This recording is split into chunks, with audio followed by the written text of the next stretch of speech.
ඉතින් කොහොමද කට්ටිය? එහෙනම් අපි අදත් අලුත් වීඩියෝ එකකින් හම්බෙනවා.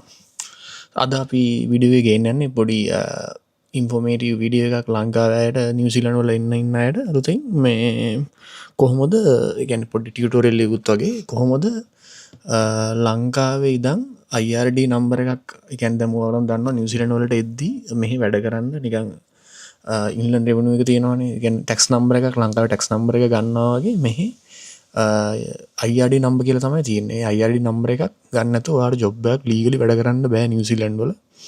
අනිවාර්යෙන් IRD නම්බර් එකක් ඔයාලට තියෙන්න ඕනේ.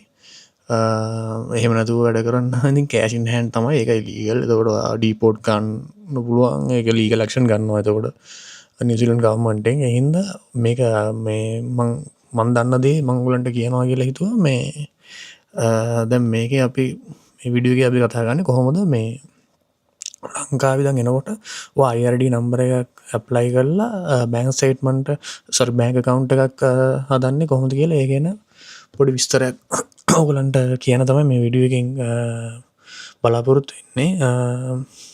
සෝ මේක ඉන්ෆෝමේටිව් වීඩියෝ එකක්. channel එකට අලුත් අය ඉන්නවා නම් subscribe කරලා කමෙන්ට් එකක් දාලා like එකක් දාලා වීඩියෝ එකට කමෙන්ට් එකක් like එකක් දාලා set වෙන්න.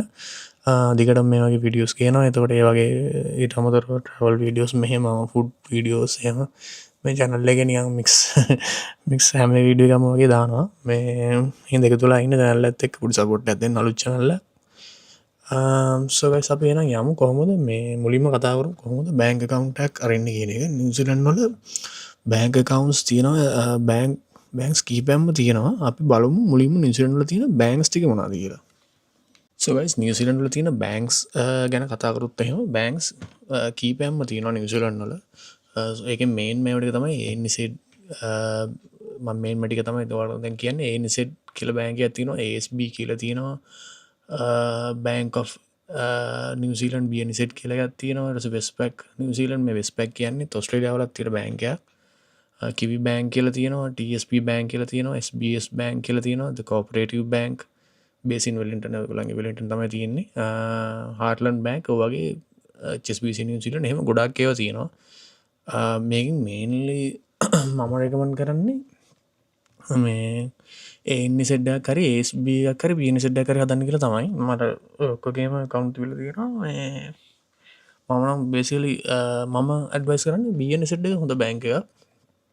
BNZ එකේ account එකක් හදාගන්න කියලා තමයි මම recommend කරන්නේ. අපි දැන් බලමු කොහොමද මේ BNZ එකේ bank account එකක් හදාගන්නේ කියලා. එහෙනම් අපි බලමු මම එහෙනම් screen එක දැන් ඔයාලන්ට පේනවා ඇති කියලා හිතනවා. දැන් බලමු screen එකෙන් කොහොමද BNZ එකේ bank account එකක් හදාගන්නේ කියලා. ඔන්න එහෙනම් guys අපි BNZ එකේ bank account එකක් හදාගන්න හදන්නේ දැන්. ඔයාලට පේනවා ඇති කියලා හිතනවා screen එක. දැන් අපි මෙතන join BNZ කියන මේ ඔයාලට මෙහෙම search කරන්න පුළුවන් BNZ create BNZ account කියලා search කරන්න පුළුවන්. දැන් මෙතන මේ open account කියන එකට අපි යන්න ඕනේ. so මෙතන දැන් මේගොල්ලන් අහනවා open an account we'll ask you a few questions to work out the easiest way for you to get a BNZ account. දැන් මේගොල්ලන් මේ question එකක් වගේ තමයි මේගොල්ලන්ගේ තියෙන්නේ. are you a BNZ customer? මෙතන ඔයගොල්ලෝ no කියන එක දෙන්න ඕනේ. ඔයගොල්ලෝ පළවෙනි account එකනේ. are you currently in New Zealand? no. මේ නිව්සීලන්ත නෙමෙයි ඉන්නේ දැන්. නිව්සීලන්ත වල ඉඳන් ඔයා හදනවා නම් එතකොට මෙහෙම මේ yes කියන එක තමයි දෙන්න ඕනේ. මොකද්ද දැන් මේ ඉතින් දැන් මේක ලියදාමුත් account එකක් හදින්න පුළුවන්. දැන් තියෙන if you are coming to New Zealand you can open an account online and transfer money into it before you leave. මාරම හොඳ option නෑ. ඒක මම කිව්වේ ඔයගලන්ට BNZ එකත් එක්ක යන්න කියලා. ඒගොල්ලන් හොඳ මේ service එකක් තියෙනවා ඒගොල්ලන්ගේ. දැන් මේ start an application. දැන් මේ විදිහට ඔයාගේ birthday එක නම් birthday එක මතන දෙමු. නිකන්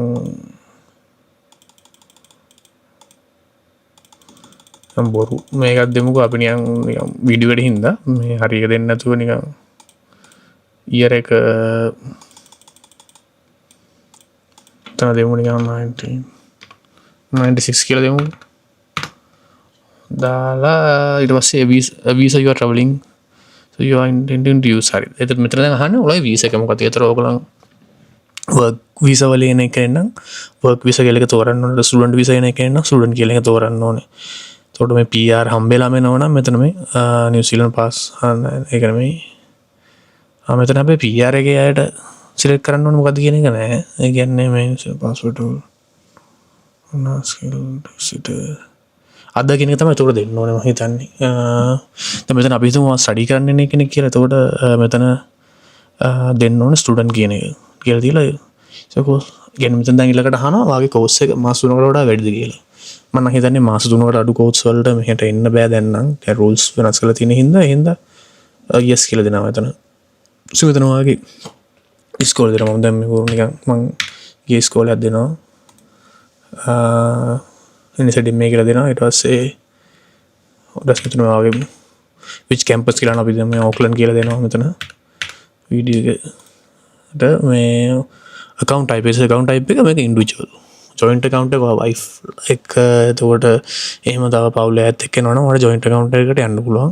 දැන් මෙතන ඊට පස්සේ individual කියලා දීලා ඊට පස්සේ මේක next කරන්න තියෙන්නේ. ඊට පස්සේ දැන් මෙතන ඔයාගේ නම අහන මිස්ටර් එතන මොන කර දෙමු මේ මම බොරු නමක් දෙමු. දීලා middle names එහෙම දීලා date of birth එක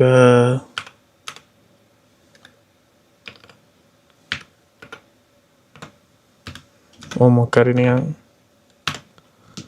මේකද relationship status එක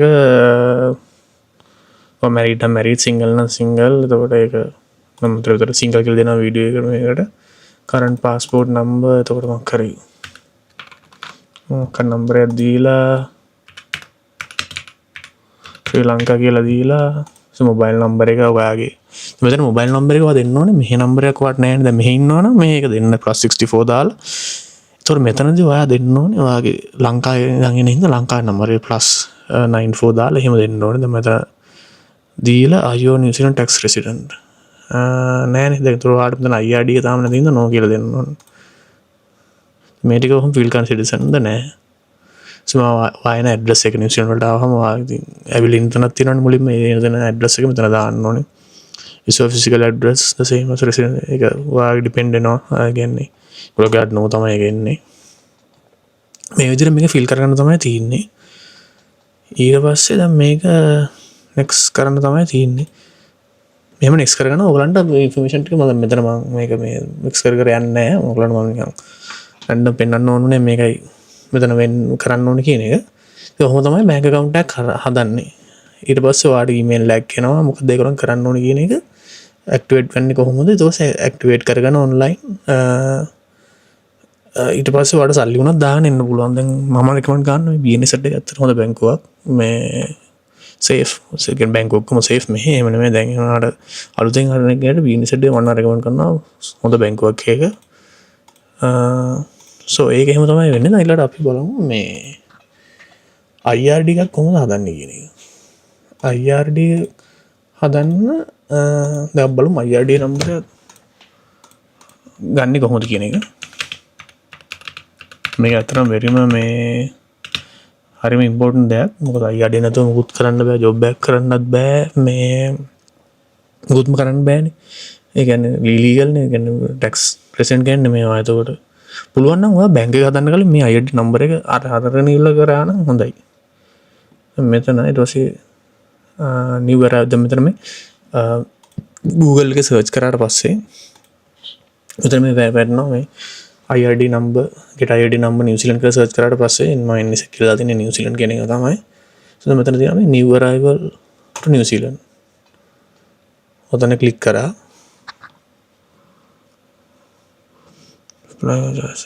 apply online මෙතන මේ අන්තිමට තියෙන link එකට යන්න apply for an IRD number. so මෙතන තර විදිහටම fill කරන් යන්න තමයි තියෙන්නේ. මේ myself කියලා දැම්මා. ඔයාට හදාගන්න හින්දා ඊට පස්සේ surname විදිහට ඔය විදිහට number මේක fill කරන් යන්න ඕලා. fill කරන් දැන් මම මෙතන fill කරන්න යන්නේ නැහැ. මේ ඔය විදිහට fill කරන් ගියාට පස්සේ අන්තිමට ඕකේ කියලා දුන්නාට පස්සේ උලන්ට IRD නම්බර් එකක් ඊමේල් එකට එනවා. ඒ කියන්නේ ටික දවසක් ගියා process එකක්. ඉස්සර නම් ඒක තිබ්බේ letter එකක් තමයි අපිට අපි ආපු කාලේ ආවේ. ගෙදරට දැන් උනත් දැන් මේ digital වෙලා තියෙන්නේ ඔක්කොම. මම හිතන්නේ මේ ඊමේල් එකක් තමයි එන්නේ. ඔයා පුළුවන් නම් මේක හදලා ඉවරලා bank account එකක් හදන්න. ඒක තවත් හොඳයි. මෙන්න මේ වීඩියෝ එකෙන් ඔය ටික තමයි ඔය දෙක තමයි කියන්න ඕනලා තිබ්බේ මේ ෂෝට් වීඩියෝ එක. මේ කොහොමද නිව්සීලන්ඩ් වලට එනකොට ලංකාවේ ඉඳන් එනකොට කොහොමද IRD නම්බර එකක් හදාගන්නේ කොහොමද ඔන්ලයින් බැංක් account එකක් හදාගන්නේ කොහොමද? එතකොට බැංක් එකට සල්ලි දාගන්න account එකක් හදාගන්න විතර නෙමෙයි ඔයාලට සල්ලි වුණත් දාගෙන ඉන්න පුළුවන්. ඊට පස්සේ මෙහෙට ආවට පස්සේ ඒගොල්ලන්ගෙන් කාඩ් එකක් බැංක් එකට ගිහිල්ලා විසිට් කරලා බැංක් එකට ගියාට පස්සේ ඒගොල්ලන්ට කාඩ් එකක් ඉෂුව කරනවා. ඒ කාඩ් එකෙන් ඔයාලට එවෙලම සල්ලි ගන්න පුළුවන්. ඒතකොට ඔයා ෆුල් රෙඩි වෙලා එන්නේ රටට එනකොට ඔයාලට සල්ලි බැංක් account එකේ තියෙනවා. ඔයාලට අතේ අරන් එන්න ඕනේ නැහැ. අතේ අරන් එද්දී එන ඩේන්ජරස් නේ. ඒක මාර සේෆ් බැංකුවේ දාගෙන එන එක. එතකොට ඔයා රටට එද්දිම ඔයාට IRD නම්බර එකකුත් තියෙනවා. එතකොට ඔයා ආපු ගමන් ඔයාට මේ IRD ඇක්ටිවේට් කරගෙන ඔයාට වැඩ කරන්න උනත් පුළුවන්. ඔයාලා නැත්තම් මෙහි ආවට පස්සේ වෙන ප්‍රොසෙස් එක ගන්න. ඊට පස්සේ ආයි කාලේ මොකද කාලේ ඉතුරු කරගන්න එක ඔයාට වැදගත් වෙනවා. ස්ටුඩන්ට් කෙනෙක් විදිහට එනවනම් මොකද ඔයාට ජොබ් එකක් හොයාගන්නත් කාලයක් යනවා. ඒ හින්දා දැන් ඒක ගැන වෙනම වීඩියෝ එකක් කරන්න ජොබ් සිටුේෂන් එක ගැන. ජොබ් සිටුේෂන් එක නම් පොඩ්ඩක් අමාරුයි දැන් නිව්සීලන්ඩ් වල මේ දවස්වල මම හිතන්නේ ලෝකෙ කොහෙත් අමාරුයි ජොබ් සිටුේෂන් එක. ඒ ගැන වෙනම වීඩියෝ එකක් කරන්නම්. සෝ ඔය ටික තමයි ගයිස් මේ වීඩියෝ එකේ මේ ඔය දෙක තමයි මේ වීඩියෝ එකේ මට කියන්න ඕනලා තිබ්බේ. දිගට මේ වගේ වීඩියෝස් ගේනවා. ඔයාලන්ට මොනවා රික්වෙස්ට් එකක් තියෙන දාන්න පල්ලෙයි මොන වගේ වීඩියෝ එකක් කරන්න ඕනද කියන එක. එහෙනම් අපි අලුත් මේ වීඩියෝ එකකින් හම්බෙමු. සබ්ස්ක්‍රයිබ් කරලා තියෙන්න ඕන සබ්ස්ක්‍රයිබ් කරන්න. මේක අලුත් channel එකක්. සපෝට් එකක් දෙන්න. ඒතකොට මටත් තව ආස හිතනවා මේ වගේ වීඩියෝස් දාන්න. ඒතකොට ඔයගලන්ට හෙල්ප් එකක් වෙනවා. සෝ එහෙනම් අපි නෙක්ස්ට් වීඩියෝ එකෙන් හම්බෙමු. මොනවා හරි තියෙනවනම් ඔයගොල්ලෝ කමෙන්ට් එකක් දාන්න පල්ලා සජෙෂන් එකක් මොන වගේ වීඩියෝ එකක් කරන්න ඕනද කියන එක.